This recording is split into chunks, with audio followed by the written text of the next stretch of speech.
Assalamualaikum warahmatullahi wabarakatuh. Perkenalkan, nama saya Dea Damayanti Lutfa, NIM 2042101149 dari kelas PGMI 6E. Di sini saya akan memenuhi tugas UTS mata kuliah Evaluasi Pendidikan dasar pengampu Susi Francisca MPD. Baiklah, di sini saya akan menjelaskan materi tentang pengembangan instrumen evaluasi pembelajaran.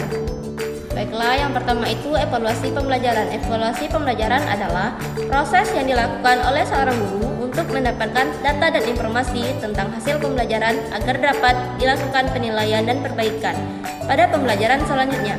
Dalam evaluasi pembelajaran, guru merangkum sejumlah mana tujuan pembelajaran telah tercapai dan mengidentifikasi kelemahan yang perlu diperbaiki.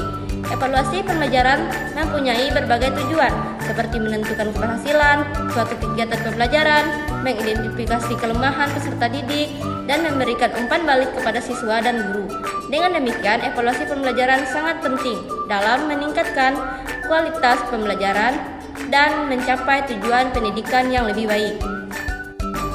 Selanjutnya, tahap pengembangan evaluasi pembelajaran adalah melibatkan beberapa langkah yang penting untuk memastikan keberhasilan evaluasi dalam meningkatkan kualitas pendidik. Berikut adalah tahap-tahap yang umum dilakukan dalam pengembangan evaluasi pembelajaran. Yang pertama itu mengumpulkan data. Data yang diperlukan dalam evaluasi pembelajaran dapat dikumpulkan melalui berbagai cara.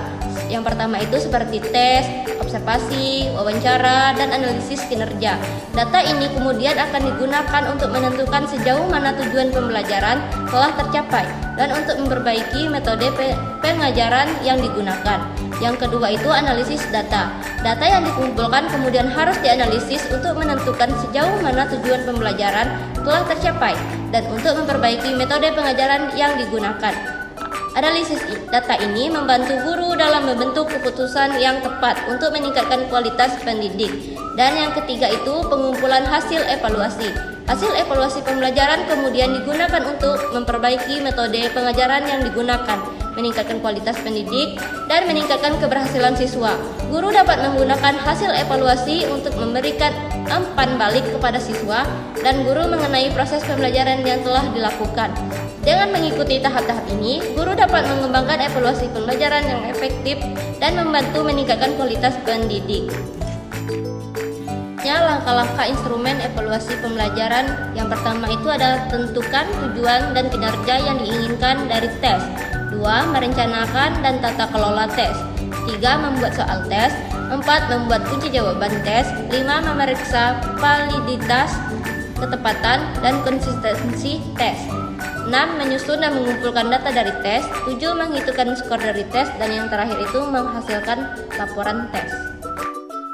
Selanjutnya, ranah evaluasi pembelajaran dibagi menjadi 3 macam, yaitu ranah kognitif, ranah efektif, ranah psikomotorik. Nah, ranah kognitif itu adalah ranah yang mencakupi kegiatan mental otak, yaitu kemampuan yang dimiliki seorang siswa yang mencakup menghafal itu C1, memahami C2, menerapkan C3, menganalisis C4, mengevaluasi C5, dan membuat C6. Ranah kognitif dapat diukur menggunakan tes yang dikembangkan dari materi yang telah didapatkan di sekolah. Baiklah, di sini ada contoh instrumen penilaian pengetahuan kognitif.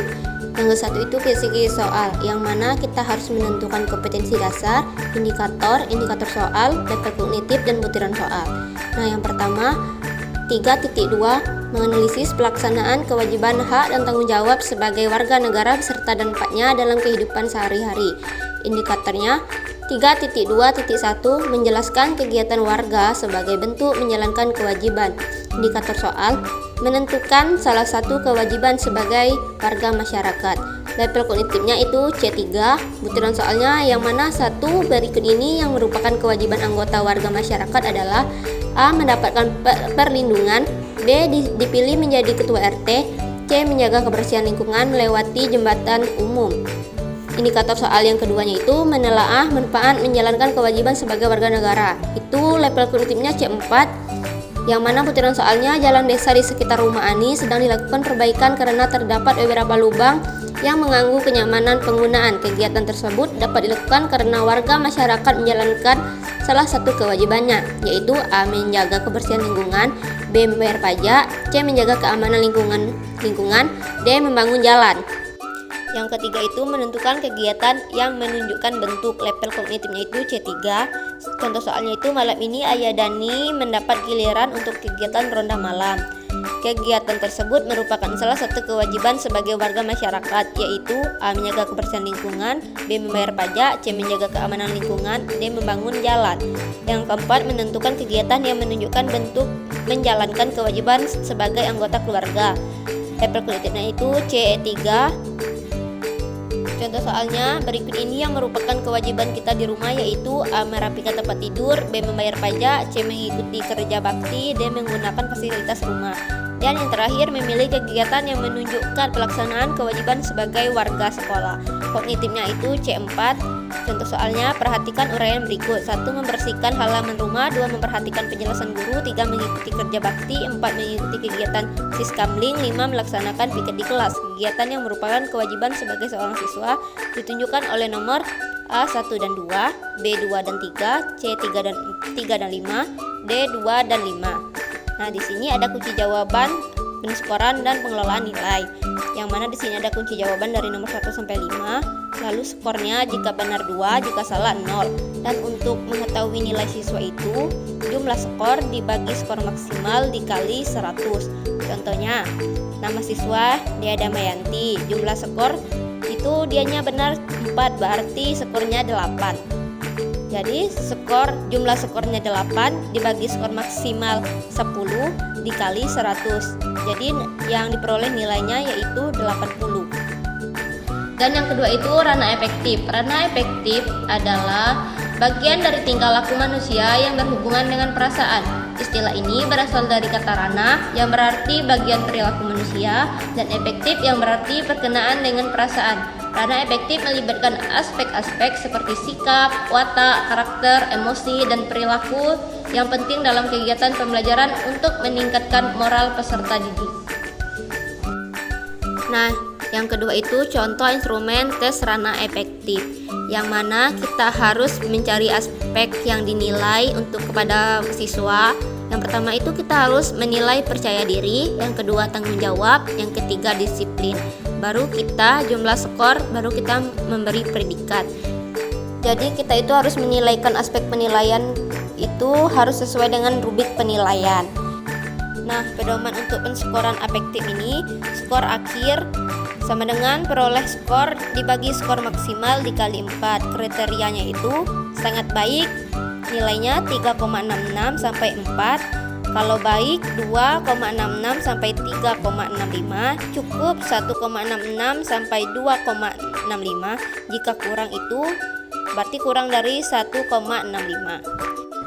Dan yang ketiga itu ranah psikomotorik. Ranah psikomotorik adalah bagian dari tingkah laku manusia yang berkaitan dengan keterampilan atau kemampuan bertindak setelah seseorang menerima pengalaman belajar tertentu. Ranah psikomotorik melibatkan aktivitas fisik seperti lari, melompat, melukis, menari, memukul, dan sebagainya. Hasil belajar ranah psikomotorik tampak dalam bentuk keterampilan yang mampu bertindak individu, yang merupakan kelanjutan dari hasil belajar kognitif dan efektif. Dan yang terakhir itu contoh instrumen tes ranah psikomotorik.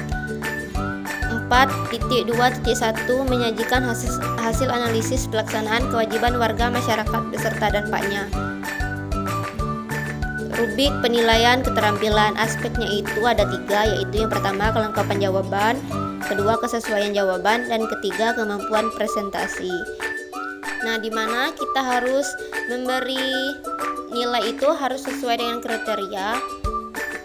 Yang pertama itu sangat baik 3,66 sampai 4,00, yang baik 2,66 sampai 3,65, dan cukup 1,66 sampai 2,65, dan kurang itu 1,65. Terus pedoman penskorannya itu skor akhir sama dengan perolehan skor dibagi skor maksimal lalu dikalikan 4, baru ketemu hasil untuk jumlah skor kepada siswa tersebut.